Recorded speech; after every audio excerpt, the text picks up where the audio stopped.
So for this project, I'm making two carbon fiber T-tops for my friend's 1981 Camaro. Here's one of them. I still have another one to lay up. Without a good mold, you're not going to have a good quality part. So I wanted to kind of describe the process that I went through to make the molds. So here's one mold that was used to make that part. As you can see, it's fairly glossy, but the epoxy on the surface picks up every little defect, even sand scratches. You might be able to see some sand scratches here that it picked up that were in the glass. It picked up the tempered glass logo, which is just a little etching in the glass.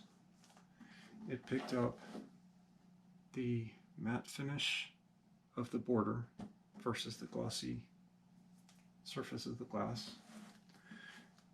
The epoxy picks up everything. You have to have it waxed, you have to have all the wax residue buffed off. Any little dents have to be either filled in, or if you don't care, then that's your choice, but the resulting part is never going to be better than the original. You always want to have the most care in the beginning, because the mold can't be better than the original and the part can't be better than the mold. Yeah, you can fix issues, but usually touching it with sandpaper or trying to fix things, it doesn't make it any better, and it makes it worse. To make the molds, I started with this is chloroplast signboard. So it's for making like yard signs or house for sale signs or whatever. But you cut it in little strips, like maybe like that, and hot glue it to the underside.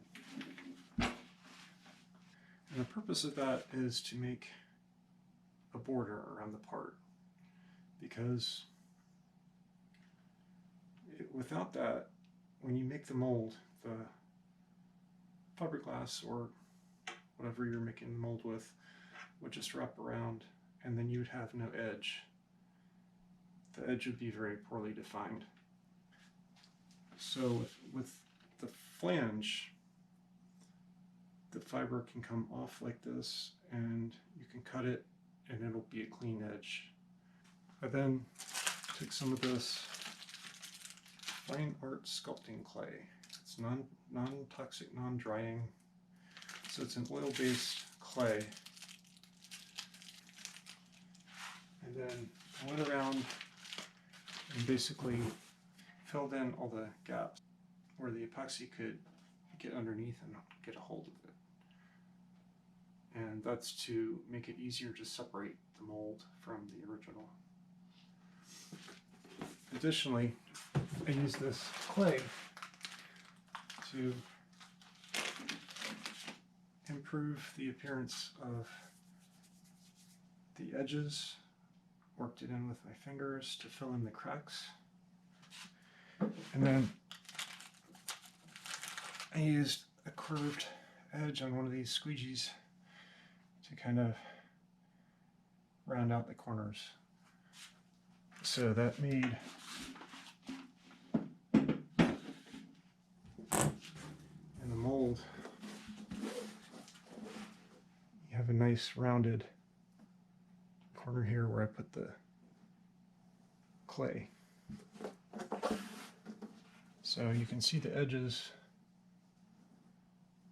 are round here and round on the other side. And then went over it with this parting wax, which is a paste wax, covered the whole thing. And then it's important to buff it all off, because the wax residue would show up in the mold and then in the final part. I did a base coat of epoxy with additives of fumed silica and graphite, which made the black surface that you see here. the black surface, it's just a preference to help see the kind of any imperfections or any kind of wax buildup. Then I went over the heat gun to remove any bubbles. The additives in the base coat thickened it and prevented it from running. After letting the base coat cure for like maybe a couple hours, to where it became the consistency of taffy, basically. And then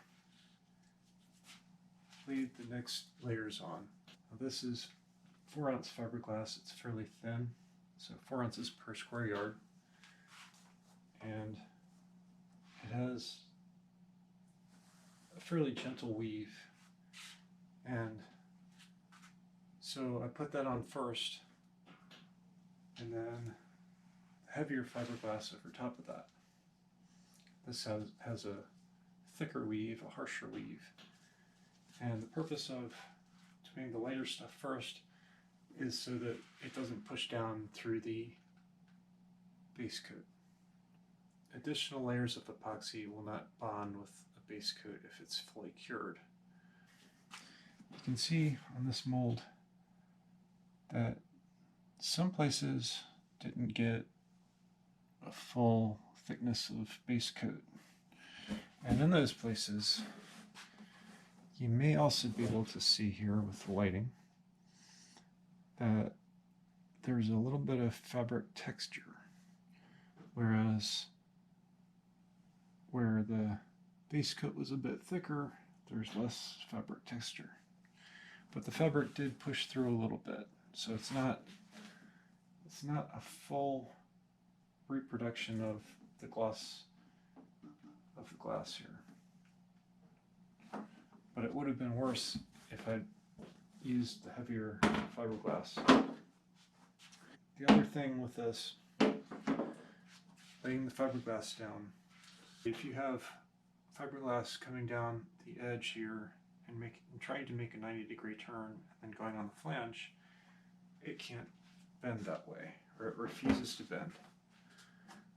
Now, this is without a vacuum. You can see here on the edge the problem that can occur. You can see like where it didn't go down and follow the edge. The fabric kind of sprang back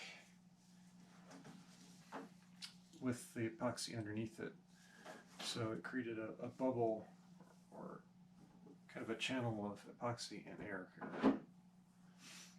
And while under vacuum of the final part it would be better than this, it still wouldn't eliminate the problem. But for the mold, it turned out to be okay because the base coat didn't allow any bubbles to bleed through, and it was well enough supported that nothing broke or anything. I put down 2 layers of 4-ounce fiberglass and 5 layers of 10-ounce fiberglass, and it's fairly stiff, but it's a little flexible too.